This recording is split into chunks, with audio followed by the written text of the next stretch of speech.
तरफ खौफ था, जिंदगी बेवकार और बेअमान थी। सवात के रिहायशी अपनी जन्नत नजीर वादी से हिजरत करने पर मजबूर थे। ऐसे में एक 13 साल लड़की उजड़े हुए शहर में एक घर से दूसरे घर जाकर बच्चों को तबाहल स्कूलों में तालीम जारी रखने पर आमादा कर रही थी।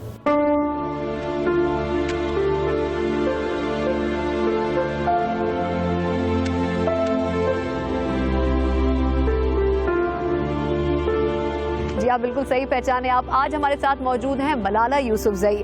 जी हाँ, वही मलाला यूसुफजई जिसने अपने सफर का आगाज मुश्किल तरीन दौर में किया। किस तरह से इस मासूम बच्ची ने अपने सफर का आगाज किया, किस तरह से आज वो इस सतह पर पहुंची है कि दुनिया उसे पहचानती है, और किस तरह से वो आगे अपने सफर को जारी रखेगी, आइए उसी की ज़बानी सुनते हैं।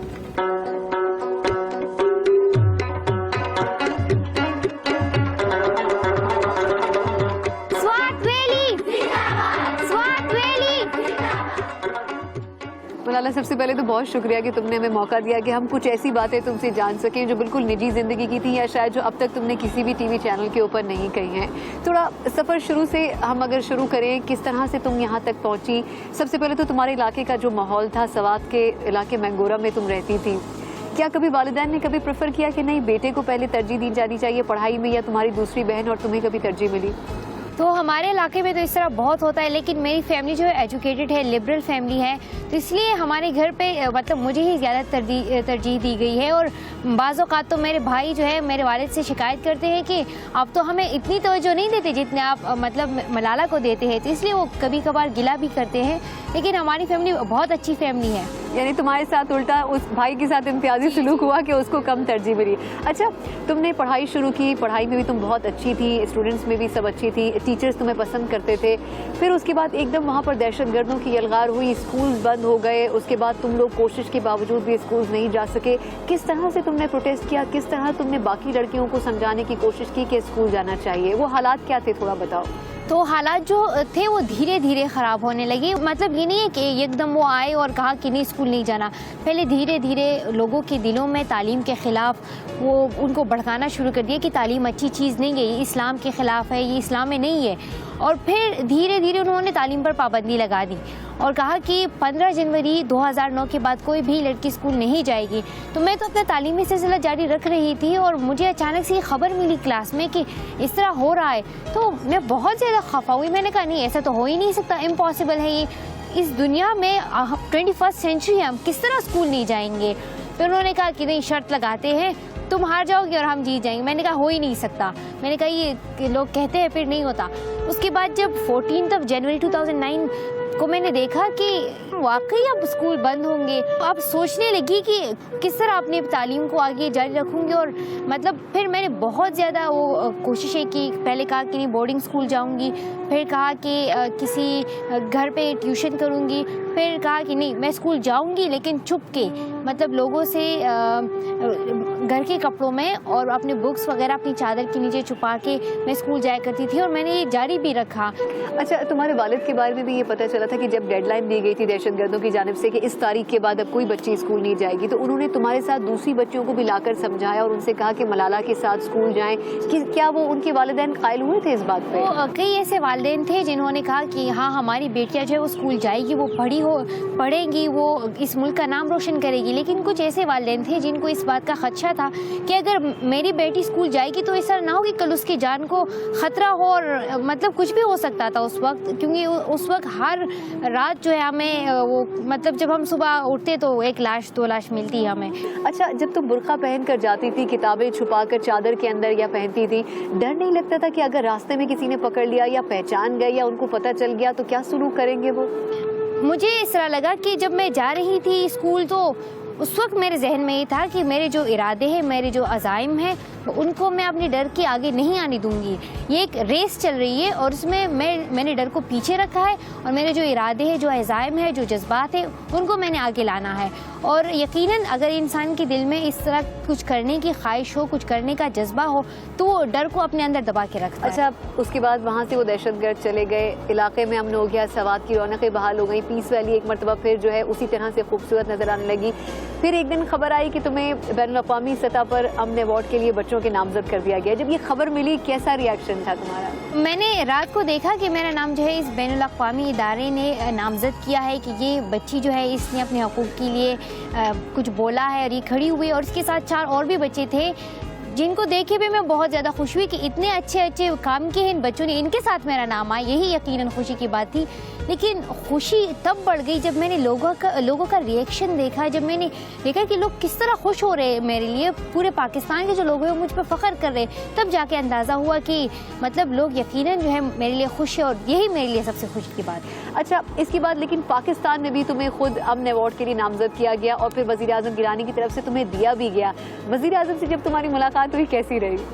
मैं जब जा रही थी सवात से तो मैंने दोस्तों से कहा कि मैं वज़ीर आज़म साहब से मिलने जा रही हूँ, तो उन्होंने कहा कि एक ने कहा कि चले मेरा सलाम उनसे कह देना, कुछ बहुत सारे लोगों ने अपनी राय दी है, लेकिन एक बच्ची ने कहा कि चलो जब तुम जाओगी तो मेरी तरफ से वज़ीर आज़म साहब को हक करना। मैंने कहा अच्छा, जब मैं उनसे कहूँगी तो वो कहेंगे कि जहाँ तक हक करने का ताल्लुक़ है तो उसे खुद आना चाहिए था। मैंने कहा, तो फिर वो हंस पड़ी। मतलब हम क्लास में बहुत ज़्यादा गपशप लगाते हैं और मैं बहुत ज़्यादा फ्री हूँ क्लास में। मैं उनको अगर मैं जब यहाँ पे आती हूँ दूसरे लोगों से मिलती हूँ तो वो मुझे इज़्ज़त देते, अप्रिशिएट करते, कहते कि मलाला आई है, कि जब मैं क्लास में होती तो वो मुझे कुछ भी नहीं समझते। चलें जी, और भी बहुत सारी बातें करेंगे, कुछ अंदर की बातें भी जानेंगे, ये भी जानेंगे मलाला से कि जब अम्मी से इसको डांट पड़ती है तो फिर क्या होता है, अब्बू से डांट पड़ती है तो फिर कौन आखिर है जो बचाता है इसको आके। कुछ इससे और भी अनकही बातें सुनेंगे, लेकिन एक छोटे से ब्रेक के बाद। अवार्ड का बाद में पता चला कि वो मिकेला नामी लड़की को मिला है और मैं सिर्फ नॉमिनेट हुई हूँ। तो खुशहाल मेरा भाई जो कह रहा था कि ये मेरी बद्दुआ तुमने ली थी इसलिए तुम्हें नहीं मिला, और ये तो मेरे साथ झगड़ा करती, यही वजह है। Welcome back. ब्रेक से पहले हम बात कर रहे थे मलाला यूसुफजई से, जो सवात से कराची तक का सफ़र तय करके आई है। किस तरह से ये सफ़र गुजरा, कराची कैसा लगा। मलाला, ये सब सारे सवाल जो है ना हमने तुमसे अभी बाद में चल के पूछने, लेकिन अभी और कुछ बहुत सारे सवाल हैं जो पूछने के लिए हमने काफ़ी सारे लोगों को यहाँ पे इकट्ठा किया हुआ है जो बड़े इस वक्त इंतज़ार कर रहे हैं। आओ चलो उनसे तुम्हें मिलवाते हैं और देखते हैं कि उन्हें तुमसे क्या सवाल पूछने हैं।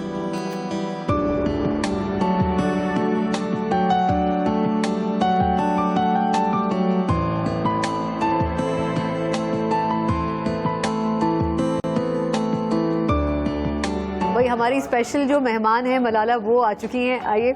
और मेरे ख्याल से काफ़ी सारे सवाल हैं मलाला, तो आप तैयार हो जाएं। कहाँ से शुरू करें? जैसे कि इस्लामाबाद और कराची वाले जो यंगस्टर हैं वो सवात के नौजवानों के लिए तालीम के हवाले से क्या कर सकते हैं? बहुत ज़्यादा अपॉर्चुनिटीज़ है। आप आर्टिकल्स लिख सकते हैं, आर्टिकल्स के ज़रिए भी जो है इंसान अपनी राय का इजहार कर सकता है, और आप बहुत सारे लोगों से कांटेक्ट कर सकते हैं कि जी हमारे इस तरह के तासुरात हैं और हम जो है बच्चों के हवाले से कुछ करना चाहते हैं, तो आपके आर्टिकल्स लोग पढ़ेंगे और आपसे रब्ता करेंगे। बहुत सारे प्लेटफॉर्म्स हैं, आप उसके ज़रिए बच्चों के हवाले से काम कर सकते हैं। आप एज एन इंडिविजुअल आप बहुत काम कर चुके हैं, मतलब आप नोबेल प्राइज़ के लिए जो पीस ऑफ एम्बेसडर के लिए उसके लिए आप सिलेक्ट हो चुके हैं। पूरी दुनिया में 5 बच्चे हुए थे, उसमें आप भी थे। अब एज एन इंडिविजुअल आप क्या करना चाहते हैं next? What next you want to do as an individual? मैं चाहती हूँ कि मैं लोगों के हकूक़ के लिए काम करूँ, वो अगर इंडिविजुअल हो या ग्रुप एक्टिविटी हो। लेकिन दरअसल मैं मलाला एजुकेशन फाउंडेशन बनाना चाहती हूँ। अब मेरे स्टडीज़ के वक्त है, मेरी स्टडीज़ बहुत ज़्यादा मुतासिर हो चुकी है और हो भी रही है, तो मैं चाहती हूँ कि स्टडीज़ को भी जारी रखूँ और उस मैयार से जारी रखूँ जिस तरह पहले था। और इसके साथ साथ मलाला एजुकेशन फाउंडेशन भी बनाना चाहती हूँ। उसमें मैं उन बच्चों को एजुकेशन दूंगी जो कि डोमेस्टिक चाइल्ड लेबर में इन्वॉल्व है। ये जो बच्ची हमारे साथ मौजूद है, ये ताल्लुक तो इसका मैंगोरा से ही है, लेकिन ये स्पेशली कराची में रहती थी, तो जब इसे पता चला कि मलाला यहाँ पर आ रही है तो इसने कांटेक्ट किया। बड़ी मुश्किल से इसको कांटेक्ट मिला मलाला का, और ये उससे आज मिलने के लिए यहाँ पर आई है। अच्छा, आप क्या सवाल करना चाहोगी और कैसे मिल सकी आप मलाला से? जी, मैंने बहुत कोशिशें की है, मैं बहुत मुश्किलों से मिली हूँ। मुझे इसका कॉन्टेक्ट नंबर बहुत मुश्किलों के बाद मिला है, लेकिन मुझे बहुत खुशी है। कल ये हमारे घर आई, हमने इन्वाइट किया और उन्होंने हमें इतनी इज्जत दी कि ये हमारे घर आई। अब मेरा इससे क्वेश्चन ये है कि मलाला, जब आप मलाला एजुकेशन फाउंडेशन बनाना चाहती है, अगर मैं उसमें आपका साथ देना चाहूँ तो क्या आप मुझे अपने साथ रखेंगी? बिल्कुल, मुझे तो आप जैसी लोगों की ज़रूरत है जो कि विलिंग हो, जो जिनके अंदर जज्बा हो कुछ करने का, तो मैं ज़रूर लूँगी। और आप सबको मैं चाहती हूँ कि जो भी वॉलंटियर होना चाहता है आ जाए, दे आर वेलकम। मलाला, आपके काम के हवाले से तो हमने बहुत सारी बातें की और सब जो है हम सब आपके थैंकफुल हैं कि आपने जो है ये पूरा सवात, पूरा पाकिस्तान इवन आपके थैंकफुल है। लेकिन जो एक आपकी उम्र के बच्चे का रेगुलर लाइफ होती है, एक पर्सनल लाइफ होती है, उसके बारे में आप अपना कुछ बताएं। मैं बिल्कुल आम बच्चों की तरह ही ज़िंदगी गुजारती हूँ, टीवी देखती हूँ बच्चों के साथ। अपने भाई जो है मैं उनके साथ झगड़ा करती हूँ रेगुलरली, और अम्मी से बहुत ज़्यादा डांट पड़ती है नमाज ना पढ़ने पर। बहुत ज़्यादा मैं घर में अच्छी बच्ची नहीं हूँ, मैं स्कूल में बहुत अच्छी बच्ची हूँ लेकिन घर पर भी नहीं हूँ मैं। चलिए, आज मलाला ने बड़ी अहम तरीन खबर दी है कि ये घर के अंदर बिल्कुल भी अच्छी बच्ची नहीं है लेकिन स्कूल के अंदर खासी अच्छी बच्ची है। चलिए, मेरे ख्याल से आप तमाम लोगों को तो सवालों का जवाब मिल गया होगा। मलाला घर में कैसी शख्सियत है, किस तरह से अपनी आम जिंदगी गुजारती है। अब हम कुछ जरा मलाला से पूछते हैं कि कराची में आने के बाद इनको कैसा लगा कराची शहर, और यहाँ के लोग कैसे लगे।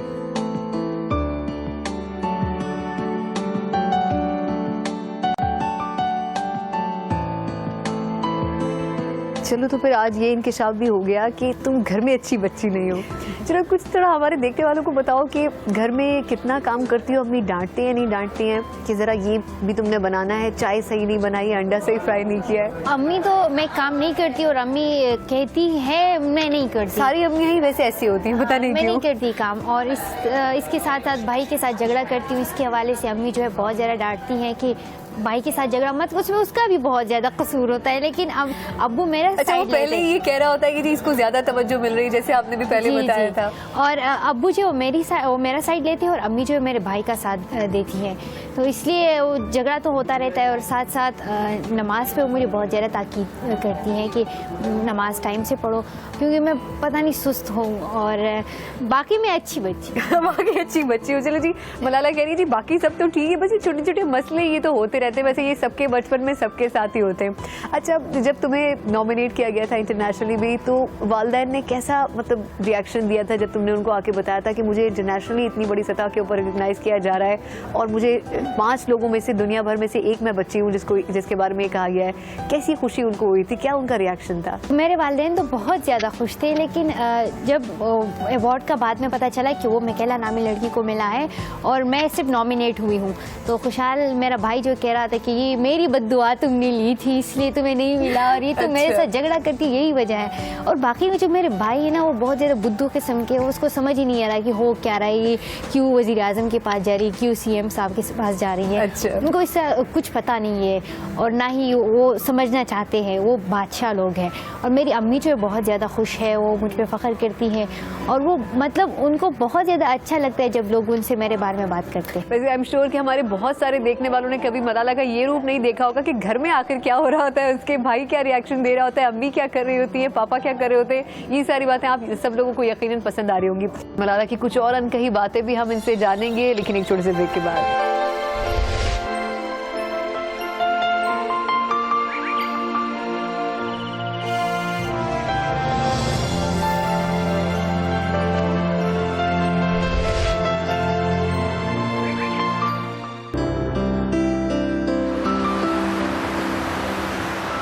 Welcome back. और मलाला जो कि सवात से यहाँ तक का सफ़र तय करके आई है, इसको हम कराची की पहचान यानी कि साहिल समंदर पर ले आए। मलाला ये बताओ कराची शहर कैसा लगा और साहिल पे आकर कैसा लगा?